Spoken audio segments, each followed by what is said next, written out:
અભિનેતા સુશાંત સિંહ રાજપૂતની પૂર્વ મેનેજર દિશા સાલિયાનના મૃત્યુ કેસમાં તાજેતરમાં રાજકીય ગરમાવો. દિશા સાલિયાનના પિતાએ બોમ્બે હાઈકોર્ટમાં અરજી દાખલ કરી છે, જેમાં તેમણે તેમના પુત્રીના મૃત્યુની ફરી તપાસ અને શિવસેના નેતા આદિત્ય ઠાકરે સામે એફઆઈઆર નોંધવાની માંગ કરી છે. આ અરજી બાદ મહારાષ્ટ્રની રાજનીતિમાં ઉથલપાથલ શરૂ થઈ છે. શિવસેનાના સાંસદ સંજય રાઉતે આ મામલાને ઠાકરે પરિવારને બદનામ કરવાની સજ્જડ ગણાવી છે. તેમણે દાવો કર્યો છે કે દિશા સાલિયાનના પિતાએ આદિત્ય ઠાકરે સામે આરોપ મૂકવા માટે દબાણ હેઠળ છે. સંજય રાઉતે જણાવ્યું હતું કે પોલીસ તપાસમાં આ ઘટના અકસ્માત હતી, હત્યા નહીં, અને આ મુદ્દાને રાજકીય લાભ માટે ઉપયોગમાં લેવાઈ રહ્યો છે. બીજી તરફ શિવસેનાના પ્રમુખ ઉદ્ધવ ઠાકરેએ તેમના પુત્ર આદિત્ય ઠાકરે પર લાગેલા આરોપોને નકારી કાઢ્યા છે. તેમણે જણાવ્યું હતું કે તેમના પરિવારનો આ મામલાથી કોઈ સંબંધ નથી અને આરોપ લગાવનારાઓએ પુરાવા સાથે આગળ આવવું જોઈએ.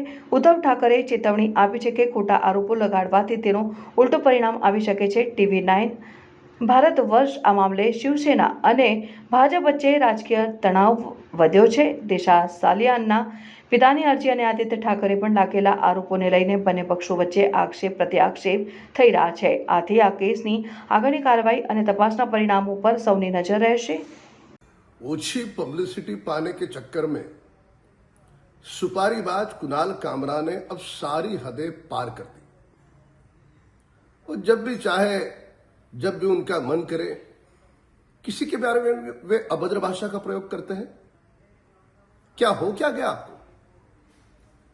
श्रीमान एकनाथ शिंदे जी महाराष्ट्र के आदरणीय सम्माननीय उप मुख्यमंत्री है, उनके बारे में आप बोलोगे?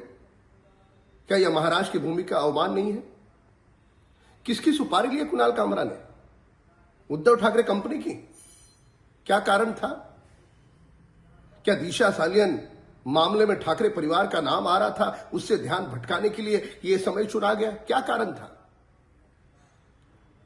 जिस प्रकार का बर्ताव, जिस प्रकार की भाषा देश के अन्य शीर्षस्थ नेताओं के बारे में, पत्रकारों के बारे में कुणाल कामरा की है, अब समय आ गया है वो जहां मिले उनको कालीन पोंछने का.